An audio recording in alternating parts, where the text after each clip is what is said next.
If you like this episode, please subscribe, share with others, rate and review so we can continue to bring you great programming. This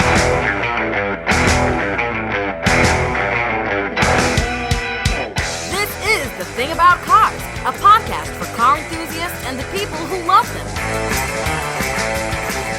Misty doesn't know yet. So hello, this is The Thing About Cars. I'm your host, Mickey Desai, along with my other co-host, Misty. How are you doing, Misty? Well, as I said, it is damp, it is moist. We had a thunderstorm in the Netherlands today, which was really fun. Is that even possible? Can it thunderstorm in the Netherlands? Well, I hope it was thunderstorming. Otherwise, I'm not quite sure why that triple pane 3-meter wide sliding glass door I have was rattling. Ugh. Oh my God. Yeah. Our guest for today is Richard Prince. Richard, how are you, sir? I am excellent. Thank you, Mickey. Excellent. We have been corresponding for a while, trying to get this quick interview set up. This is our first time actually meeting, but we were connected with each other because of some photography you did for a very special Corvette book. Isn't that right? Yes, sir. Yes. I last year published a complete 70-year history of Corvette, book that I'd worked on for about a year. And I must say, I've actually done about around half the photography in the book, because the book covers the full 70-year history of the car. Mm-hmm. Obviously, a lot of the early decades predate me, I'm happy to say. So I relied on the GM Media Archive for the earlier materials. Very cool. The book is beautiful, by the way. I have a copy of it, and I've already moved it to my new house, so I can't show it off to Misty. But it's one of these great books that we got from Quarto Publishing. Our friends at Quarto Publishing send that to us, and that's how this whole conversation got started. Richard, why Corvettes? Well, I fell in love with them as a child.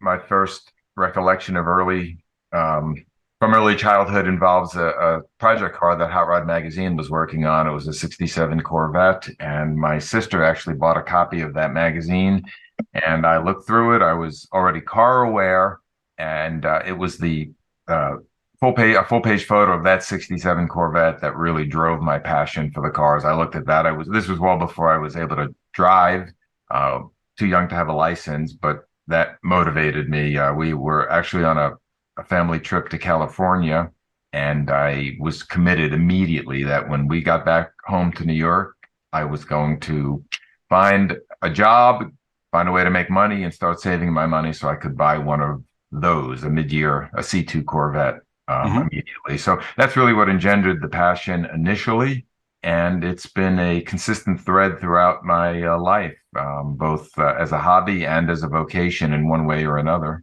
Yeah, it's just amazing. It's an amazing car, and I've always wanted one, and I've never been able to afford one. Yeah, the closest I ever got was dating a guy who had one. Really? Yeah. He also had Firebirds, but he also had a Stingray. I find it interesting, and I think that seems to be a really common thread with most of us, quote unquote, gearheads. It all started before we were legally allowed to drive or could drive or even reach the pedals. That's true.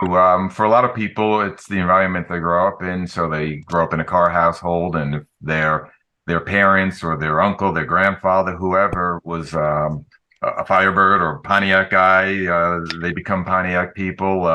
Ironically, my father is a devoted Mopar enthusiast, and ever since he gave up his Packard, 60 some odd years ago, it's been nothing but Dodge, Plymouth, Chrysler products. And I do love them. I actually have a deep appreciation for all kinds of cars. Just this morning, my wife and I participated in a road rally here on Long Island with the Triumph Club in one of our TR6s. So we've got an eclectic collection and eclectic interests, but the one constant for me my entire life has been Corvettes. Yeah. I grew up, my granddad was a mechanic in a little town in North Georgia, and he only drove Opals, which was very odd. But he was also a top, GM Chrysler man. And my uncle, who just recently passed away, was probably one of the top GM automatic transmission mans in the state of Georgia. Wow. So it's, like I said, I grew up in a garage, and, it's, if you listen to any of our previous podcasts, you will, I slag off on Fords all the time. It's true. We give Ford a hard time. I give Ford a hard time. It's a constant. Yeah. It's a constant. It's it's kind of who I am. Ford has built some really special cars over the years, or has been involved. Obviously, Shelby Cobras is an example, or Panteras with providing engines for some really special cars. I do appreciate the Fords as well. It's sort of easy to pick on the Mustang drivers crashing, endless videos of that, and so on and so forth. I've only owned one Ford in my entire life, and it was a little bit problematic, but I do appreciate the beautiful cars that they've built, particularly the Mustangs, the early Mustangs. I dig the fastbacks, and of course, if you don't love a Cobra, no matter where you pack in life, if you don't love a Cobra, you need maybe some emotional support or some sort of therapy, because those are, obviously super incredible cars by any measure. Yeah. Absolutely. Even a broken clock is right twice a day. Yes. Get it is it really a thing about cars episode if I can't get a zinger in on Ford? That's hilarious. Richard, so begs the next question for me is then, what is currently in your garage? Oh boy. You have too many cars and you have to pause for a moment to think about that. Oh wow. First world problem, man. We're blessed. I'm super grateful to own the cars that we own and to have the space for them. We've got a 1966 Corvette, a no option other than the largest, most powerful engine one could buy in 66. That's a completely unrestored car that we've owned for a long, long time. It's an L72, 450 horse, 427. It's got original paint, interior. A 66 coupe that's at the opposite end of the extreme. It's a base engine car with most of the options that could be had in 66. Power steering, brakes, windows, tele column, teakwood wheel, air conditioning, knockoff wheels. A 67 that we bought just a couple of years ago from the original owner's widow. That is a fully loaded, air-conditioned 67 convertible with 22,000 and some odd miles. It was what? Yeah, crazy. It's a crazy story. It was parked in 71 and never moved again until we got it going. My God, that's crazy. Misty's over. I don't know if you can see us, but Misty's over there fanning herself with all this. Just like, be still my beating heart. We weren't looking for another car, didn't need another car, but a friend of mine crossed paths with it. But this other car needed you. Well, they find us. It's true. It was in Lake Placid, Florida, and it is the only car I've ever bought in my whole life, sight unseen. I saw some photos and my friend looked at it, but I got the phone call the day before I was leaving for a WEC race at Spa in Belgium, and I just didn't have time to go to Florida. Had a good feeling about the car, and we pulled the trigger, and it is a good car. It needs a lot of work because it's sat for so long, but it's super original and an interesting car. And the final Corvette is a 69 427 tri-power car. Wow. That's another unusual story. My wife was on the phone with a Triumph restorer, a Triumph specialist, and somehow Corvette got mentioned, and he said, "Oh, I've got an old Corvette," and she asked him what it is, and he said just a few words about it, and she pretty much fell off her chair and immediately said, "If you're ever interested in selling that car," and, he had bought it from the original owner's family. The original owner was a childhood friend of his, and that car never left the town it was sold in. It was sold at Quigley Chevrolet in Bally, Pennsylvania. Wow. And, it's a loaded Riverside Gold 427 coupe that when we bought it, it had 8,850 miles from new. I just drove that yesterday, and it now has 8,875 miles. So I've added 25 miles in the time we've owned it. And, good Lord. Yeah, that's the Corvettes. We've got a 69 RSSS Camaro that I bought when I was in graduate school in Los Angeles. That was a Van Nuys built car. It had never left the Los Angeles area until I committed the indignity of bringing it back to New York with me.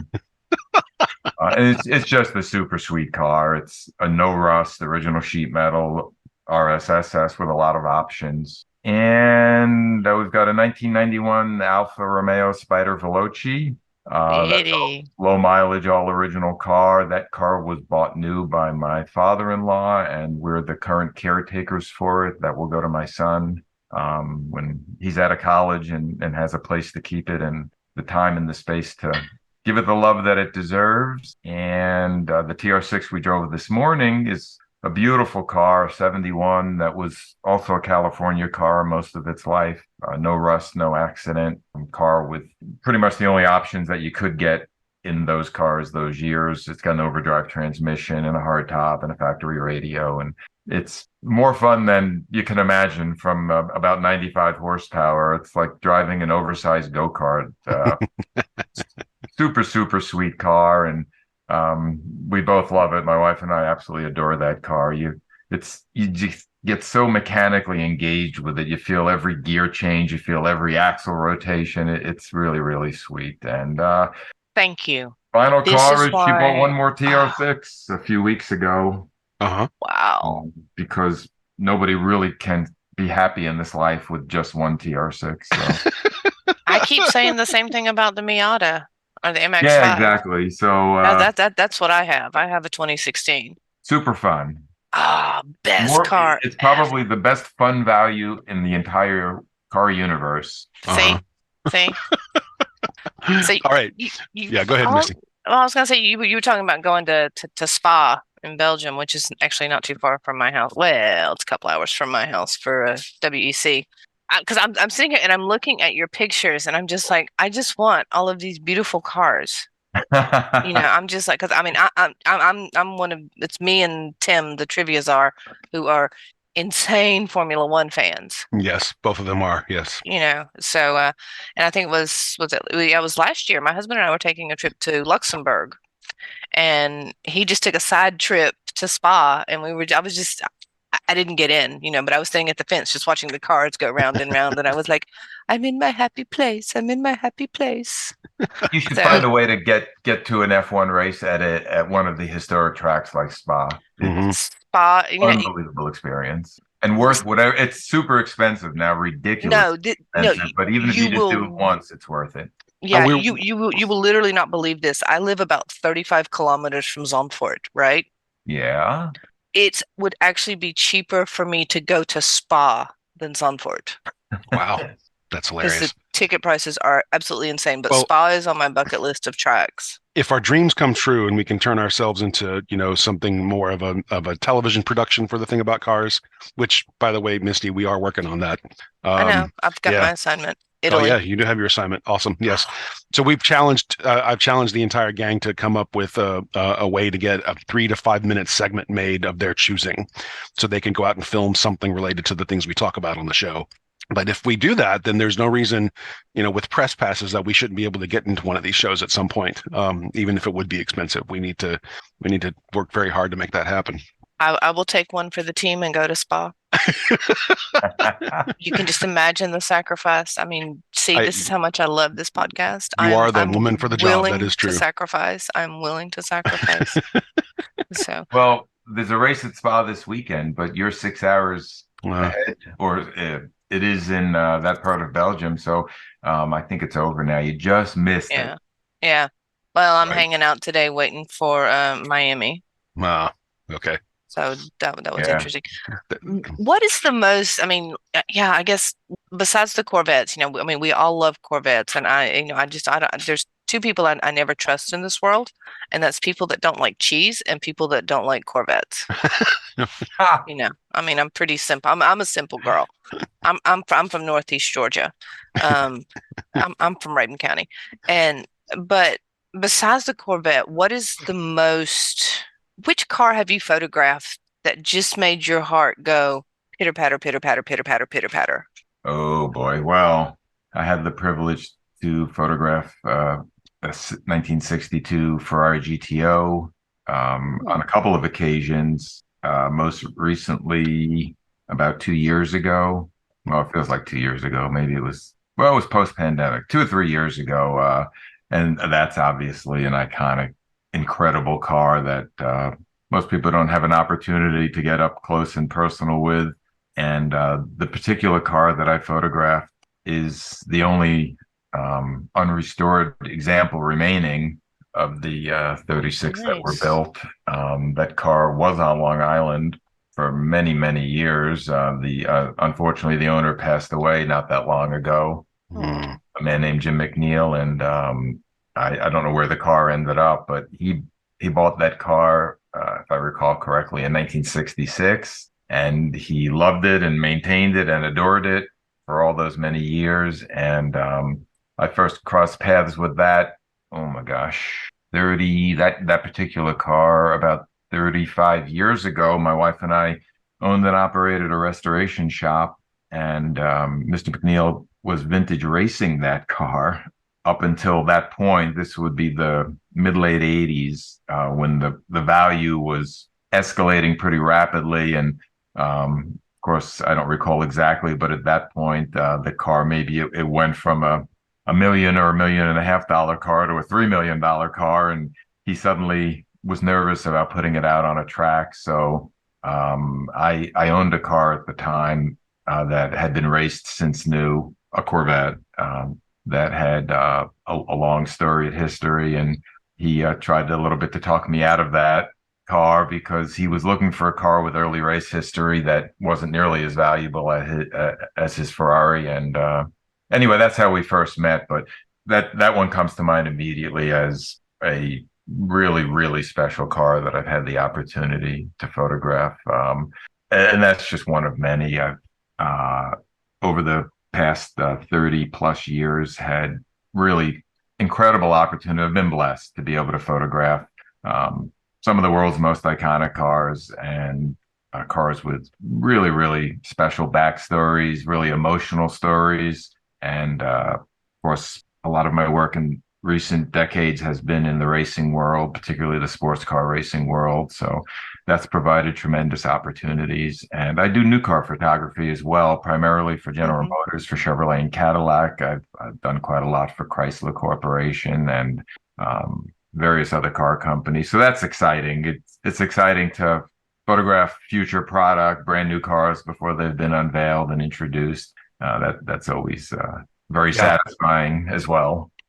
So my last formal question for you here, I think, is for your photography, what do you shoot? Like, what hardware do you use to get the pictures? And is there a secret to taking a good car picture?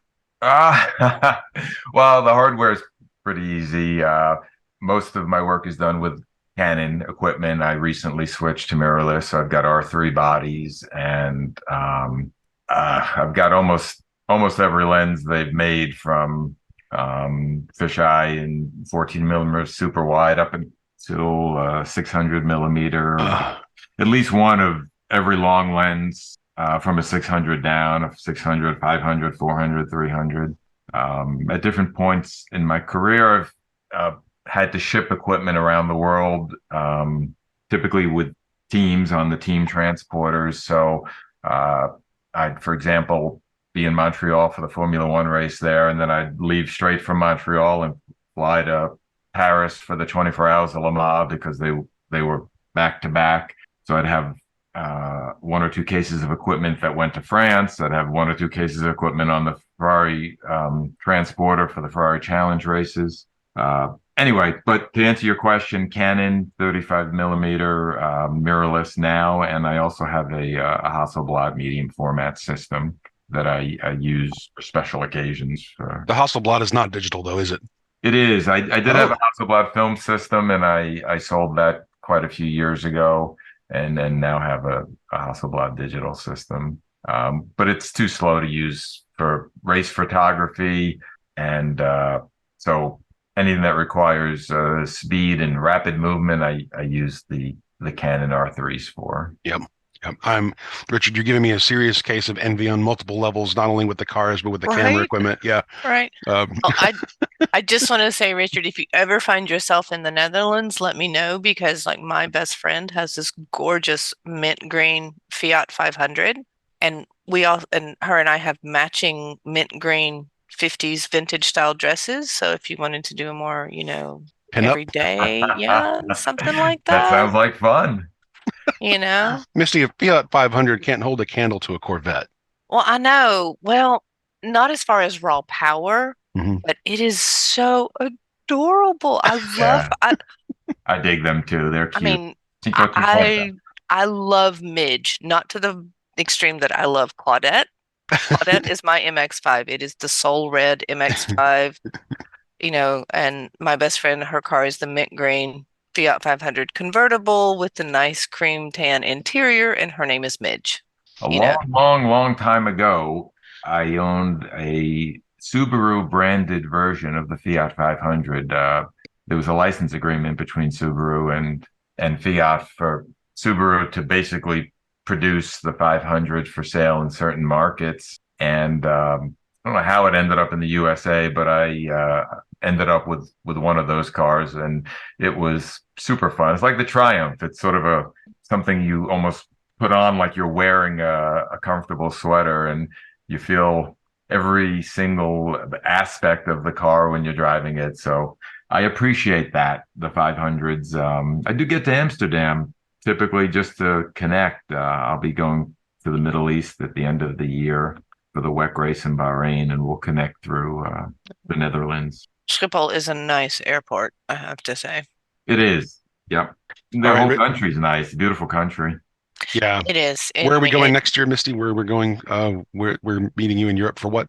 Paris, the car show in Paris, and I told everyone was like, "Oh," I was like, "Dude, fly into Schiphol, and then it's what, €70 round trip if you plan it right with the high-speed train from Amsterdam to Paris. You get to see some of the country, and then it's literally planes, trains, and automobiles."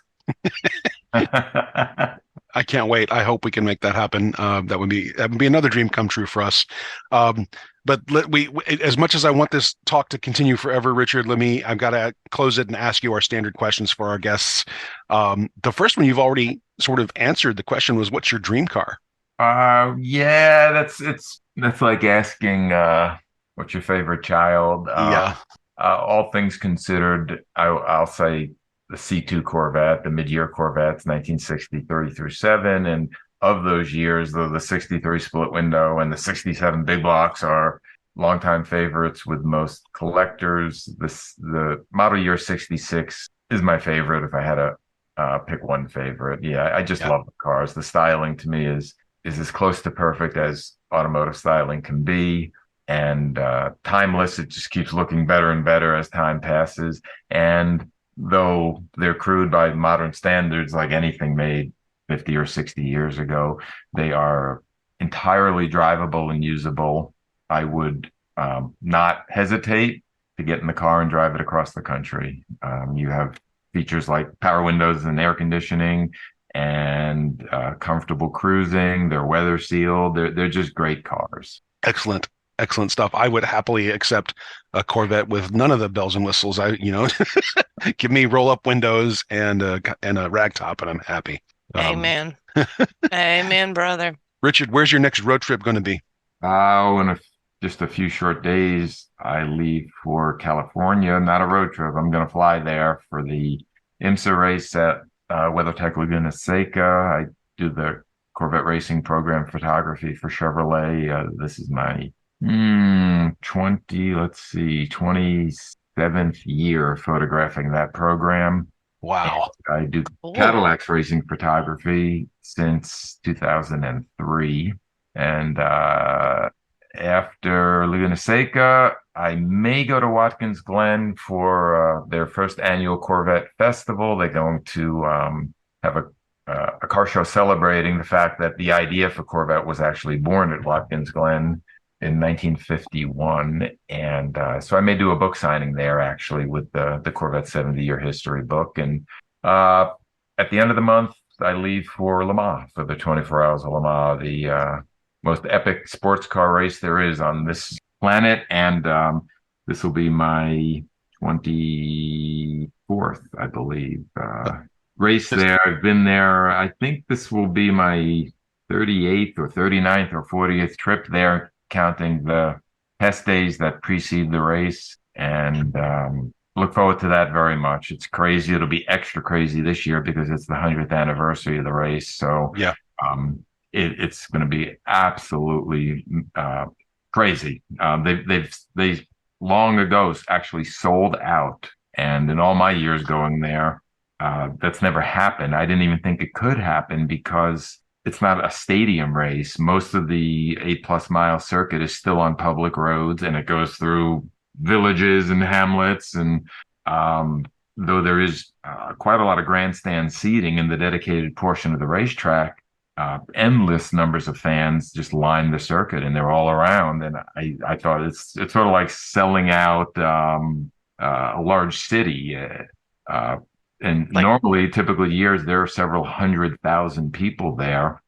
Wow. Watching the race this year is undoubtedly going to set the record for the number of spectators there. So I'm looking forward to that very much. Very cool. Well, Very cool. I would have offered, I would have asked if you needed an assistant or anything. Misty, I wish I had $1 for every time somebody asked me that question. And I would have given you the $1. I deeply appreciate the privilege of what it is that I do for a living. Yeah, that is never ever lose sight of the fact that I do something I love, and most people don't have that opportunity.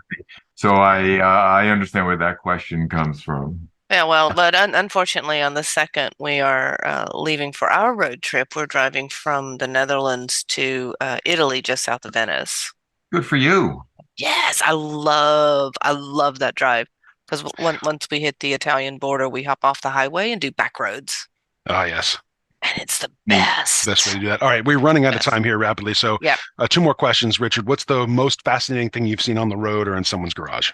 Which I think you also already answered that question too. Oh, good grief. Yeah, well, I many years ago found sort of by accident, I'll tie this into what I said earlier about Mr. McNeil came to me because he wanted to buy a car that I had that had a significant early race history. I found that car. I was actually interested in buying the engine that was in it. Didn't even occur to me that the car could be something special. But as soon as I started looking at that car, I realized that, in fact, it almost certainly was something very special. So that was one of 20 factory L88 cars. It was the Corvette that won its class at Sebring in 1967 and Daytona in 1968. And my wife and I were privileged to buy that car and restore it back to its initial Sebring configuration. So I would certainly cite that as one of the most fascinating things that I've ever seen when that garage door opened. I can't imagine. Again, you are every answer here is like this man is living the dream, and I'm so happy we get to have this conversation today. Right. Yeah. All right, Richard, last question for you today. This is the silly thing we ask every guest. It's random and inconsequential for any reason. So what I have too many here to choose from now. If you were arrested with no explanation, what would your friends and family assume you had done? They'd be utterly shocked because I walk the straight and narrow. I always say, people say, how are you doing? And I say, I'm staying out of trouble, constantly staying out of trouble. Then I add in the ones that claim they're always staying out of trouble are the ones that are in trouble. But I'm the exception to that. My life really is an open book. My number's in the phone book. I'm on the internet. Easy to find. So I really, really do stay out of trouble. If I was arrested, good grief.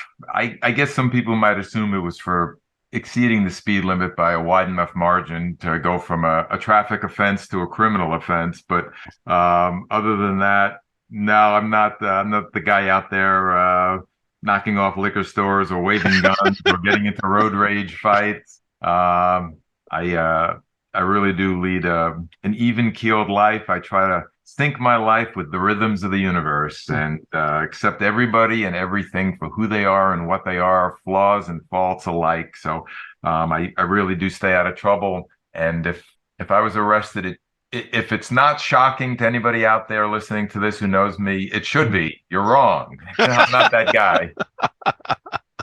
Excellent stuff, Richard. Thank you for taking the time on your Sunday to be with us on the Thing About Cars podcast. If what's the name of the book? I had it up here in front of me. It's Corvette 70 Years. It's called Corvette 70 Years, the one and only.